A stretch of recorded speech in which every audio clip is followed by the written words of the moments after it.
Hello everyone, मैं निशा शर्मा स्वागत करती हूँ आपका हमारे यूट्यूब चैनल एपीसी एकेडमी पर। आज हम हिंदी ग्रामर के कुछ इंपॉर्टेंट क्वेश्चन करने जा रहे हैं। तो आज के हमारे क्वेश्चन रहेंगे शब्द विचार से। तो चलिए, हमारा पहला क्वेश्चन है, उत्पत्ति के आधार पर शब्द के कितने भेद होते हैं? यानी स्रोत या उत्पत्ति के आधार पर शब्द के कितने भेद होते हैं? हमारी ऑप्शंस है 3, 4, 6 या फिर 8। तो हमारा राइट आंसर है ऑप्शन नंबर बी, 4।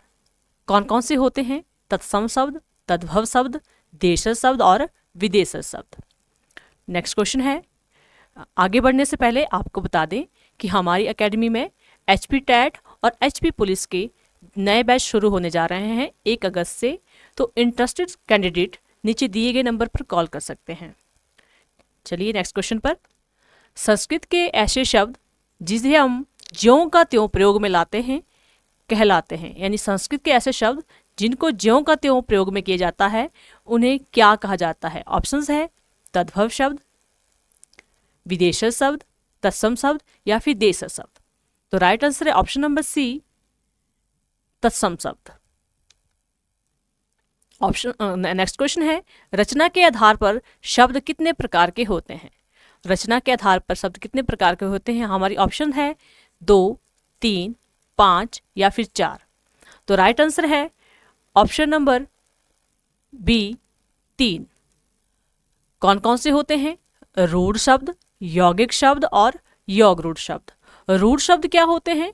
जिन शब्दों के सार्थक खंड ना हो सके, यानी सार्थक टुकड़े ना हो सके, या जो शब्द अन्य शब्दों के मेल से ना बने हो उन्हें रूढ़ शब्द कहते हैं। यानी परंपरागत जो शब्द चले आ रहे हों उन्हें रूढ़ या अयोगिक शब्द भी कहा जाता है। जिस तरह से हमारे पास एग्जाम्पल है चावल। तो जब हम चावल के टुकड़े करेंगे या खंड करेंगे तो हमारे पास चाव और ल, तो इसका कोई सार्थक खंड नहीं है, इसलिए एक ऐसा शब्द है, एक रूढ़ शब्द है। ठीक है। नेक्स्ट है यौगिक शब्द। यौगिक शब्द का अर्थ होता है मेल से बना हुआ। ठीक है। जो शब्द 2 या 2 से अधिक शब्दों के मेल से निर्मित होते हैं उन्हें यौगिक शब्द कहा जाता है। और यौगिक शब्दों की रचना 3 प्रकार से होती है, प्रत्यय से होती है, समास से होती है और इससे उपसर्ग से होती है। ठीक है। जिस तरह से वी जमा ज्ञान, तो हमारे पास ज्ञान शब्द है, ज्ञान शब्द में वी उपसर्ग लगने से नया शब्द बना है विज्ञान। तो ये क्या है? एक यौगिक शब्द है। और नेक्स्ट है योगरूढ़ शब्द। तो योगरूढ़ शब्द क्या होते हैं? जो शब्द सामान्य अर्थ को न दर्शाकर यानी किसी विशेष अर्थ को प्रकट करते हैं वो क्या कहलाते हैं? हमारे पास वो कहलाते हैं योगरूढ़ शब्द। और बहुब्रीहि समास के जितने भी उदाहरण हैं वो सारे योगरूढ़ शब्द के उदाहरण हैं। जिस तरह से पीताम्बर, लंबोदर, दशानन, नीलकंठ आदि। ठीक है। नेक्स्ट क्वेश्चन है, शब्द रचना के आधार पर बताइए कि कौन सा शब्द योगरूढ़ है? ऑप्शंस है कुशल, जलज, पवित्र या विनिमय। तो राइट आंसर है ऑप्शन नंबर बी, जलज। निम्न में से रूढ़ शब्द कौन सा है? हमारी ऑप्शंस है वैभव, पंकज, मलयज या जलज। तो राइट आंसर है option number A, Vaibhav. Next question है, परीक्षा शब्द निम्न वर्गों में से किस वर्ग में आता है? यानी परीक्षा शब्द कौन सा शब्द है? तत्सम है, तद्भव है, ठीक है, तद्भव, विदेशज, तत्सम या फिर देशज। तो राइट आंसर है ऑप्शन नंबर सी, तत्सम। रूप या प्रयोग के आधार पर शब्द कितने प्रकार के होते हैं? यानी प्रयोग के आधार, पहले हमने किया उत्पत्ति के आधार पर शब्द, फिर रचना के आधार पर, अब रूप या प्रयोग के आधार पर शब्द कितने प्रकार के होते हैं? हमारे पास ऑप्शन है 1, 2, 3 या फिर 4। तो हमारा राइट आंसर है ऑप्शन नंबर बी, 2 प्रकार के होते हैं। एक होते हैं विकारी शब्द और अविकारी शब्द। विकारी शब्द वे शब्द होते हैं जिनमें लिंग, वचन व कार्य के आधार पर मूल शब्द का रूपांतरण हो जाता है, यानी मूल शब्द में परिवर्तन हो जाता है। जिस तरह से लड़का पढ़ता है, तो लिंग के आधार पर जब हम इसका परिवर्तन कर सकते हैं मूल शब्द का, यानी लड़का का लड़की हो सकता है, लड़की पढ़ती है, लड़का दौड़ रहा है, वचन परिवर्तन करेंगे तो लड़के दौड़ रहे हैं।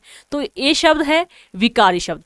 विकारी शब्दों में हमारे पास आता है संज्ञा, सर्वनाम, ठीक है, विशेषण और क्रिया। ठीक है, 4 विकारी शब्द है हमारे पास, संज्ञा, सर्वनाम, विशेषण और क्रिया। अविकारी शब्द क्या होते हैं? अविकारी शब्दों को अव्यय भी कहा जाता है।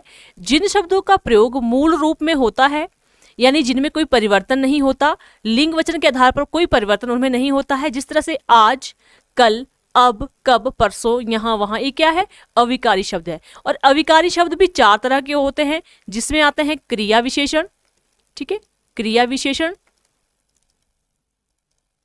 संबंध बोधक, समुच्चय बोधक और विस्मयादि बोधक। विस्मयादि बोधक। तो 4 तरह के अविकारी और 4 तरह के विकारी शब्द, ठीक है। नेक्स्ट क्वेश्चन है, लोटा किस भाषा का शब्द है? तत्सम है, तद्भव है, देशज है या फिर विदेशज है? तो राइट आंसर है ऑप्शन नंबर सी, देशज शब्द है। रेलगाड़ी किस भाषा का शब्द है? तो हमारे पास ऑप्शन है तत्सम, तद्भव, देशज या फिर संकर। तो राइट आंसर है ऑप्शन नंबर डी, संकर शब्द। संकर शब्द होते क्या है? 2 भिन्न स्रोतों यानी 2 भिन्न भाषाओं के शब्दों के मेल से बने शब्दों को संकर शब्द कहा जाता है। जिस तरह से रेल जमा गाड़ी, तो रेल एक अंग्रेजी भाषा का शब्द है और गाड़ी हिंदी भाषा का शब्द है, और रेल और गाड़ी से मिलकर रेलगाड़ी बना है, तो रेलगाड़ी एक संकर शब्द है। वैसी तरह छाया और दार, तो छाया संस्कृत का शब्द है और दार फारसी का शब्द है, छायादार शब्द बनता है, तो छायादार एक संकर शब्द है। नेक्स्ट क्वेश्चन है, अर्थ के आधार पर शब्द के कितने भेद है? अर्थ के आधार पर शब्द के कितने भेद है? हमारे पास ऑप्शन है 2, 3, 4 और या फिर 5। तो राइट आंसर है ऑप्शन नंबर सी, 4। एकार्थी शब्द, यानी जिन शब्दों के एक ही अर्थ होता है, जैसे गंगा एक ही है, पटना, राधा, मार्च। अनेकार्थी शब्द, जैसे हार है, तो हार का मतलब है गले का हार भी हो गया, पराजय भी होगी। अनेकार्थी जिसके अनेक अर्थ होंगे। समानार्थी या पर्यायवाची जिनके समान अर्थ होंगे, जिस तरह से आकाश, नभ, गगन, आसमान, एक इस तरह के शब्द है, समानार्थी शब्द है। और विपरीत अर्थी शब्द है, जिस तरह से जय का पराजय, पाप का पुण्य, ठीक है। नेक्स्ट क्वेश्चन है, चाय किस भाषा का शब्द है? ऑप्शन है चीनी, जापानी, डच या फिर अंग्रेजी। तो राइट आंसर है ऑप्शन नंबर ए, चीनी। नेक्स्ट क्वेश्चन है, जिस शब्द के सार्थक खंड हो सके उसे क्या कहते हैं? यानी जिस शब्द के सार्थक, जिस खंड के सार्थक खंड हो सके, टुकड़े हो सके, उन्हें क्या कहते हैं? ऑप्शन है रूढ़ शब्द, यौगिक शब्द, यौगरूढ़ शब्द या फिर मिश्रित शब्द। तो राइट आंसर है ऑप्शन नंबर बी, यौगिक शब्द। नेक्स्ट क्वेश्चन है, प्रयोग की दृष्टि से सूक्ष्म अंतर व्यक्त करने वाले शब्दों को क्या कहते हैं? यानी शब्द क्या कहलाते हैं? ऑप्शन है प्रयोगात्मक, समानार्थक, अनेकार्थक या विपरीतार्थक। तो राइट आंसर है ऑप्शन नंबर बी, समानार्थक शब्द। नेक्स्ट क्वेश्चन है, वानर का तद्भव रूप क्या है? वानर शब्द का तद्भव रूप क्या होता है? तो तद्भव शब्द वो होते हैं जो शब्द संस्कृत से थोड़े से परिवर्तित होकर के हिंदी में प्रयोग किए जाते हैं। जिस तरह से क्षीर से खीर शब्द का खीर हो गया, ठीक है, घोटक से घोड़ा हो गया, कोटि से करोड़। उसी तरह से वानर का तद्भव रूप क्या होगा? ऑप्शन है वानर, बंदर, बांदर, इनमें से कोई नहीं। तो राइट आंसर है ऑप्शन नंबर बी, बंदर। नेक्स्ट है, अर्थ के आधार पर भाषा की सबसे छोटी इकाई क्या है? ऑप्शन है शब्द, वाक्य, वर्ण या फिर ध्वनि। तो राइट आंसर है ऑप्शन नंबर ए, शब्द। अर्थ के आधार पर भाषा की सबसे छोटी इकाई शब्द है। तो ये थे हमारे आज के क्वेश्चन। Thanks for watching. अगर आपको हमारी वीडियो पसंद आई तो प्लीज़ वीडियो को लाइक करें, शेयर करें और चैनल को सब्सक्राइब करें। Thank you.